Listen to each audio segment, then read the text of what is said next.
Happy birthday to you. Happy birthday to you. Happy birthday, happy birthday to you. জীবনে প্রথমবার মা হয় কিন্তু একটা অসাধারণ অনুভূতি।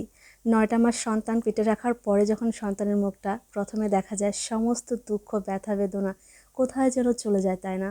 আজকে সেদিন যেদিন আমি প্রথমবার মা হয়েছিলাম, আমার সন্তানের মুখটা আমি প্রথম দেখেছিলাম।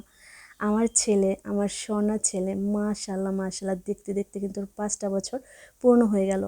সবাই আমার ছেলের জন্য মন থেকে অনেক অনেক অনেক দোয়া করবেন, আল্লাহ যেন তাকে নেক হায়াত দান করে। কন্যা থেকে বউ, বউ থেকে মা, আর এই গল্পটা কিন্তু এত সহজ নয়। তারপরে কিন্তু সন্তানের মুখ থেকে সমস্ত দুঃখ বেদনা ভুলে যাওয়া কিন্তু মায়েদের কাজ। Happy birthday to you. Daddy, daddy. কাটো কাটো হ্যাপি বার্থডে বাবা। কাটো কাটো কাটো হ্যাঁ। Happy birthday to you. Happy birthday to you. Happy birthday to you. তো ভিডিওটি ছিল গত বছরের। গত বছর রোজার ঈদের দিন আমার রাজপুত্রের জন্মদিন ছিল। হ্যাপি বার্থডে স্যাদ বাবু। খাও বাবা খাও, ভালো একটু খেতে হয়, খাও বাবা একটু খেতে হয় বাবা, খা। সাদ বাবু কিছুতে বার্থডে কেক খেতে চায় না, ও কোনো কিছু খেতে চায় না। কিরকম ওর বাবা চেষ্টা করতেছে কিন্তু ও খাবে না, বলছে ভ্যা। আর তুমি ফুল খাবে, ফুল খাও। নাও তুমি কি করবে করো বাবা। এই রাখতে বলেছি। হ্যাঁ, happy birthday to you, happy birthday to you, happy birthday, happy birthday, happy birthday Saad বাবু।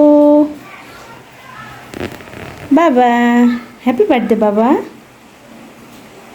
এই ভিডিওটি কিন্তু আমি আগেও এই পেজে আপলোড করেছিলাম, কিন্তু সেখানে একটু মিউজিক অ্যাড করার কারণে আমি ভিডিওটি ডিলিট করে দিয়েছি।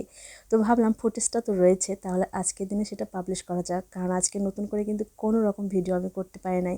তো ভাবলাম সুন্দর মুহূর্ত একটু ক্যাপচার যখন করে রেখেছি, তাহলে আজকের দিনে পাবলিশ করা যাক। তো 1 বছর আগে আমার ছেলে দেখেন কতটুকু পুচকে ছিল, তাই না? এখন অবশ্য একটু বড় হয়েছে, তবে খুব বেশি বড় হয় নাই।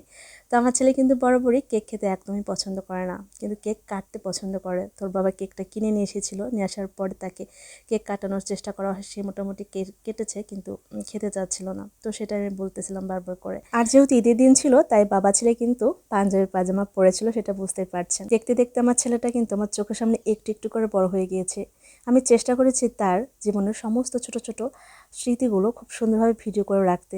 এখন হয়তো পেজ আছে, পেজে আপনাদের সাথে শেয়ার করছি, তবে আমি সবসময় কিন্তু আমার গ্যালারিতে রেখে দিয়েছি, কম্পিউটারে রেখে দিয়েছি। পরবর্তীতে যখন ও বড় হবে তখন ওকে দেখাতে পারবো, আর একটু একটু তো আপনাদের সাথে শেয়ার করবোই। তো সবাই আমার ছেলের জন্য মন থেকে দোয়া করবেন, আল্লাহ যেন তাকে নেক হায়াত দান করে। আল্লাহ হাফেজ।